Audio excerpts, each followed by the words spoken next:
Prabhat news కి స్వాగతం. విద్యుత్ వినియోగదారులపై గత వైసీపీ ప్రభుత్వం, ప్రస్తుత కూటమి ప్రభుత్వం రెండు కూడా భారాలు మోపి చోద్యం చూస్తున్నాయని వివిధ పార్టీలు, ప్రజా సంఘాలు మండిపడుతున్నాయి. సర్దుబాటు పేరుతో విద్యుత్ ఛార్జీల భారాలపై రాష్ట్ర వ్యాప్త ఉద్యమానికి వివిధ పార్టీలు, ప్రజా సంఘాలు సన్నద్ధమవుతున్నాయి. అదాని స్మార్ట్ మీటర్లు వద్దు అని ట్రూ ఆఫ్ ఛార్జీలు రద్దు చేయాలని డిమాండ్ చేస్తూ ఈ ఉద్యమం ప్రారంభమవుతుంది. వామపక్ష పార్టీలతో పాటు పలు ప్రజా సంఘాలు, పార్టీలు ఈ ఉద్యమానికి క్రమంగా మద్దతు తెలియజేస్తున్నారు. అంతేకాక అక్కడక్కడ ప్రజల నుంచి తిరుగుబాటు వస్తుంది. గత ప్రభుత్వం పెంచిన 15,526 కోట్ల విద్యుత్ ఛార్జీల భారాన్ని ప్రస్తుత ప్రభుత్వం సర్దుబాటు చేయకుండా దానినే కొనసాగిస్తుందని ప్రజా సంఘాలు, పార్టీలు పేర్కొంటున్నాయి. ఇప్పటికే 2024-25 సంవత్సరానికి 2787 కోట్ల వసూలు చేశాయని, ఆ వసూలు చేసిన మొత్తాన్ని తిరిగి ప్రజలకు ఇవ్వాలని వారు డిమాండ్ చేస్తున్నారు. రాష్ట్రంలో 2 కోట్ల మంది విద్యుత్ వినియోగదారులు ఉన్నారు. స్మార్ట్ మీటర్లు బిగించినట్లయితే బిల్లు ఎంత వచ్చినా చెల్లించాల్సిందే.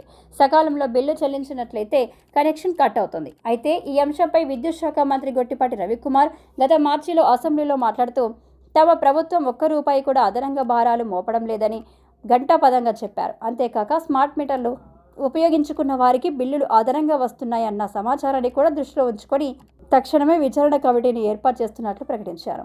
ఈ మేరకు గత జూన్ 8వ తేదీన డిస్కమ్ అధికారులను ఆదేశించారు. వాణిజ్య, ఇతర అవసరాల కోసం ఏర్పాటు చేసిన స్మార్ట్ మీటర్ల ద్వారా అధికంగా బిల్లులు వచ్చినట్లయితే విచారణ జరిపి సమగ్ర నివేదిక సమర్పించాలని ఆదేశించారు. అయితే ఒకవైపున మంత్రి ఆదేశాలు ఉన్నప్పటికీ అధికార యంత్రాంగం తన పని తాను చేసుకుంటూ వెళ్తుంది. స్మార్ట్ మీటర్లు ఏర్పాటు చేసుకునే దానికే నిర్ణయించుకొని ముందుకెళ్తున్నారు. ఇది ఇలా ఉండగా వామపక్ష పార్టీలు, వివిధ ప్రజా సంఘాలు ఈ అంశంపై తాడో పేడో తేల్చుకునేందుకు సన్నద్ధమవుతున్నాయి. గత జూలై 13వ తేదీన విజయవాడలో వామపక్ష ఆధ్వర్యంలో స్థానిక సిపిఐ కార్యాలయంలో రాష్ట్ర స్థాయి సమావేశం నిర్వహించారు. ఈ సమావేశంలో సిపిఎం, సిపిఐ రాష్ట్ర కార్యదర్శులు వి శ్రీనివాసరావు, కె రామకృష్ణ పాల్గొన్నారు. మాజీ వ్యవసాయ శాఖ మంత్రి వడ్డే శోభనాద్రీశ్వరరావు కూడా ఈ సమావేశంలో పాల్గొన్నారు. ఈ సమావేశంలో ప్రజా సంఘాల వేదిక కన్వీనర్ బాబురావు తీర్మానాన్ని ప్రవేశపెడుతూ ఈ విద్యుత్ మీటర్లను వ్యతిరేకించాల్సిన అవసరాన్ని నొక్కి చెప్పారు. ఈ సందర్భంగా జూలై 15, 16 తేదీల్లో జిల్లా స్థాయిలో రౌండ్ టేబుల్ సమావేశాలు నిర్వహించాలని, 15 నుంచి 23 వరకు పట్టణ, మండల సదస్సులు జరపాలని, 23 నుంచి 29 వరకు ఇంటింటి ప్రచారం నిర్వహించాలని పిలుపునిచ్చారు. ఆగస్టు 5వ తేదీన విద్యుత్ కార్యాలయాల వద్ద పెద్ద ఎత్తున ధర్నాలను సిద్ధమవుతున్నారు. ఒంగోలులో నిర్వహించిన రౌండ్ టేబుల్ సమావేశంలో తీవ్రంగా వ్యతిరేకించారు. ఈ మేరకు తీర్మానం చేశారు. ఈ కార్యక్రమంలో వివిధ పార్టీల, ప్రజా సంఘాల నాయకులు జీవి Kondareddy, G Srinivasulu, Cheekati Srinivasarao, Kothakota Venkateswarlu, DVN Swamy, MS Sai, CH Padma Chunduri, Rangarao, Dama Srinivasulu, S Lalitha Kumari, V Balakotaiah, J Jayanthi Babu, G Ramesh, Vijayasarathi, Sultan Basha, B Raghava, K Ramadevi, P Kalpana, K Hanumantharao, Thampi Srinivasulu, L Rajasekhar, M Ayyappareddy, Veerareddy, Veeraswamy, Vijayasarathi, Munwar Basha, Chunchu Seshaiah, retired నాయకులు జి శేషయ్య, సుబ్బారావు, రామకృష్ణ, దాసరి సుందరం తదితరులు పాల్గొన్నారు. పోరాటం చేశారు. స్మార్ట్ మీటర్ల వ్యతిరేకంగా అక్కడ బిల్లులు పెరిగిపోతా ఉంటే గగ్గోలు ఎత్తారు. వామపక్ష పార్టీలు చొరవ తీసుకుని విద్యుత్ నడితే మమతా బెనర్జీ గవర్నమెంట్ దాన్ని విత్డ్రా చేసుకొని ఇక నేను స్మార్ట్ మీటర్ పెట్టనని చెప్పాల్సినటువంటి పరిస్థితి ఏర్పడింది.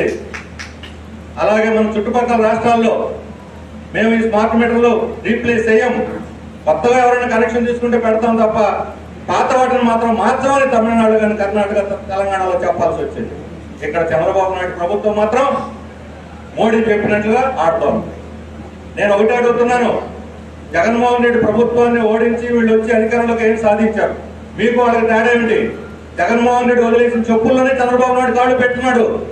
ఆయన ట్రోప్ ఛార్జీలను కొనసాగిస్తున్నాడు, ఆయన శక్తి ఒప్పందాలను కొనసాగిస్తున్నాడు, ఆయన అదాని భూములు కేటాయింపులను కొనసాగిస్తున్నాడు, ఆయన షిరిడి స్థాయి కంపెనీని కొనసాగిస్తా ఉన్నారు, ఆ విద్యుత్ పాలసీని కొనసాగిస్తా ఉన్నారు, ఆ స్మార్ట్ మీటర్లు కొనసాగిస్తా ఉన్నారు, ఆ ట్రోప్ ఛార్జీలు కొనసాగిస్తున్నారు. ఏంటి నీకు వాళ్ళకి తేడా? అదే ప్రభుత్వం, రెండు ప్రభుత్వాలు కూడా మోడీ చేతిలో కీలుబొమ్మలాగా వ్యవహరిస్తా ఉన్నాయి. అందువల్ల ప్రత్యామ్నాయ రాజకీయ వ్యవస్థ కూడా ఈరోజు రావాల్సిన అవసరం ఉంది. నేను చెప్తున్నాను ఒకటే, ప్రజలకు విజ్ఞప్తి చేస్తున్న, కమ్యూనిస్టులకు అధికారం అప్పచెప్పండి, ₹1 మేము కరెంట్ ఇస్తాము అని చెప్పి నేను చెప్పగలుగుతున్నాను. చూశారు కదా, అన్ని పార్టీలని చెప్పిన మాటలే చెబుతున్నారు, చేసిన వాగ్దానాలు చెబుతున్నారు, వాగ్దానాలు పక్కన పెట్టేస్తున్నారు, తప్పుడు వాగ్దానాలు చేసి ప్రజలు మోసం చేస్తున్నారు. ఈ స్మార్ట్ మీటర్లు పగలగొట్టమన్నాయన ఈరోజు స్మార్ట్ మీటర్లు పెట్టమంటున్నాడు. భూసేకరణ వ్యతిరేకించిన వాళ్ళు ఇప్పుడు అంతకన్నా డబుల్ భూసేకరణ చేస్తున్నారు. ఎవరికండి? సోలార్ పరిశ్రమలు పెట్టి లక్షల ఎకరాలు ఇస్తారట అదానికి. ఆ సోలార్లో తయారు కరెంటు మాత్రం మన నెత్తి మీద దొరుకుతారు. పావులకు తయారయ్యే కరెంటు లేదా ₹1 తయారయ్యే కరెంటు, సోలార్ కరెంటు ₹1, ₹2.49 ఎందుకు అదానితో ఒప్పందం చేస్తున్నారు? అది 25 సంవత్సరాల పాటు 1,20,000 కోట్ల భారం వేస్తున్నామని ప్రభుత్వం అంగీకరించింది. అది రద్దు చేసుకుంటే ఫైన్ కట్టాలంటే ఎవరు కట్టాలంటే ఫైన్? అదాని కట్టాలి ఫైన్.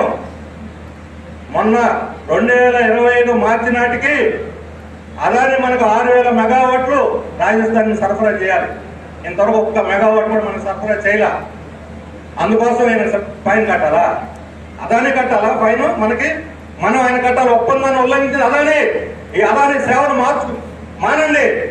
అదానికి సేవ చేసి మార్చి మీకు దమ్ము ధైర్యం ఉంటే అదాని మీద చర్య చేసుకోండి అని చెప్పి అడుగుతున్నాను. వాళ్ళని మెడలు వంచేటువంటి శక్తి ప్రభుత్వానికి ఉందని అడుగుతున్నాను.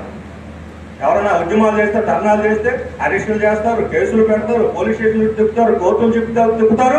ప్రజల మీద భారాలు వేసి ఈ కంపెనీల మీద మీరు ఎందుకు చర్య తీసుకోలేకపోతున్నారు?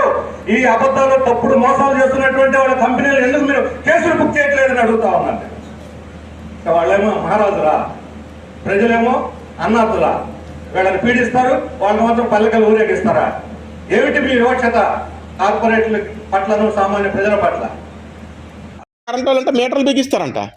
ఏం మీటర్లు బిగిస్తారంటే ఇంకేటేగో అదాని గారు వచ్చారు మన ఇంటికి. అదాని స్మార్ట్ మీటర్లు 600 వచ్చింది, 2,000 వస్తుంది. ఇప్పుడు 4,000, 5,000 వస్తుంది. ఎట్టి పరిస్థితుల్లోని ఈ అపార్ట్మెంట్ కాదు, ఏ అపార్ట్మెంట్ దగ్గర కూడా అయ్యప్ప నగర్లో కాదు, ఊర్లో ఎక్కడ పెట్టినా ఎరగొట్టేస్తాం. వీటిని ఎరగొట్టడమే. మీరు ఎంప్లాయీస్, మిమ్మల్ని మేము అంటలేదు, మీ అధికారులు చెప్పండి, ఎలక్ట్రికల్ డిపార్ట్మెంట్ వాళ్ళకి. ఎవడైనా సరే అదాని స్మార్ట్ మీటర్లు పట్టుకొస్తే ఎర్రగొట్టి తొక్క తీసేస్తా ఉన్నారండి ప్రజలని చెప్పు. అయ్యప్ప నగర్లో ఎవడైనా అడుగెడితే కాళ్ళు ఎరగొట్టేస్తాం. ఈ అదాని స్మార్ట్ మీటర్లు పట్టుకొస్తే 600 వచ్చినోడికి 2,000 వస్తుంది. ఇప్పుడు 3,000, 4,000 వస్తుంది. ఫోన్ రీఛార్జ్ ఎలాగుందో కరెక్ట్గా ఆ టైం కట్టకపోతే కట్ చేసేస్తారంట. విద్యుత్ సర్ఛార్జీలు మేము చెప్పామని చెప్పండి మీరు మీ అధికారులకి, ప్రభుత్వానికి. ఈ ఏరియాలో మాత్రం తిరగద్దు. నేను ఈ ఏరియా మొత్తానికి నేను కన్వీనర్ని తెలుసా. మాకు సంఘం ఉంది ఇక్కడ. ఈ అపార్ట్మెంటే కాదు, అయ్యప్ప నగర్ మొత్తానికి. ఎక్కడైనా అయ్యప్ప నగర్లో ఎక్కడైనా మీరు పనిచేసినట్టు చెప్తే కొట్టి బారుతాం. వాటిని ఎరగొట్టేస్తాం మేము, మిమ్మల్ని కాదు. స్మార్ట్ మీటర్లను ఎరగొడతాం చెప్తున్నాను నేను ముందే. వెళ్ళిపోండి ఇక్కడి నుంచి.